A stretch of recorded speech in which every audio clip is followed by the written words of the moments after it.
Saat kita jatuh, kita jadi tahu mana yang teman dan mana yang sahabat. Saat kita gagal, kita jadi tahu mana yang betul-betul peduli dan mana yang hanya singgah dalam senang. Saat kita tidak punya apa-apa, kita jadi bijak mengenal mana yang tulus dan mana yang bulus.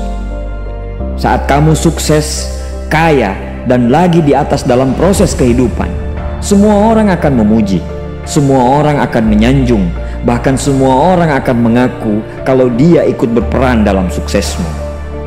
Tapi pada saat kamu jatuh, pujian itu akan berubah menjadi hinaan, sanjungan itu akan berubah menjadi cacian. Semua orang tidak akan pernah menganggapmu ada. Percayalah, saat gagal, semuanya menjadi gelap. Kamu akan ditinggalkan dan kamu seperti ilalang kering di padang tandus. Tapi saat gagal itulah Tuhan akan menunjukkan siapa yang setia dan siapa yang tidak setia. Kawan, saat-saat gagal itulah pilihan kita cuma ada dua: meratapi kegagalan dan membiarkan semuanya menjadi kalah, atau kamu bangkit dan menjadikan kegagalan itu sebagai acuan untuk bangkit dan terus bangkit. Menangislah sekeras mungkin, berteriaklah selantang mungkin. Tidak apa-apa. Tidak ada manusia hebat di dunia ini yang tidak pernah menangis dan berteriak karena gagal. Menangis dan berteriak saat gagal bukan karena kita lemah. Kita hanya manusia biasa. Kita bukan malaikat.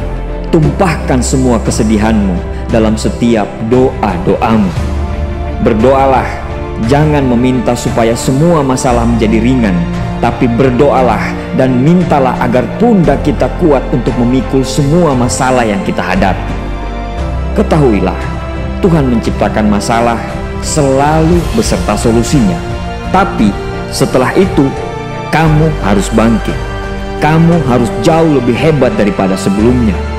Kegagalan adalah guru terbaik yang akan mengajarkan kita untuk bangkit kembali dan mengetahui hal mana yang perlu kita hindari di kemudian hari. Ketahuilah, anak panah akan melesat jauh ke depan jika sebelumnya ditarik jauh ke belakang. Sama, kesuksesan yang luar biasa pasti diraih setelah mengalami kegagalan yang teramat dalam. Kegagalan hanya akan dirasakan oleh orang-orang yang mau berjuang. Kegagalan tidak akan terjadi kepada orang-orang pemalas yang mengabdikan hidupnya hanya untuk menjadi benalu kehidupan. Bangkitlah, tapi ingat, saat kamu berjuang lagi, berjuanglah bersama orang-orang yang mau sama-sama berjuang, bukan dengan orang-orang yang hanya mau diperjuangkan. Saatnya merubah hinaan menjadi pujian.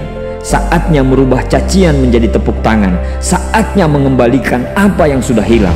Insya Allah kamu, kita pasti bisa. Pada saat sukses itu datang, datangi semua orang-orang yang menghinamu pada saat gagal. Datangi semua orang yang meninggalkanmu pada saat terpuruk. Katakan pada mereka, terima kasih kawan, karena dulu sudah menghinaku. Setelah itu, pergilah dan doakan mereka, karena sesungguhnya nikmat terbesar dalam hidup adalah ketika kita ikhlas mendoakan orang yang membenci dan menghina kita. Terima kasih.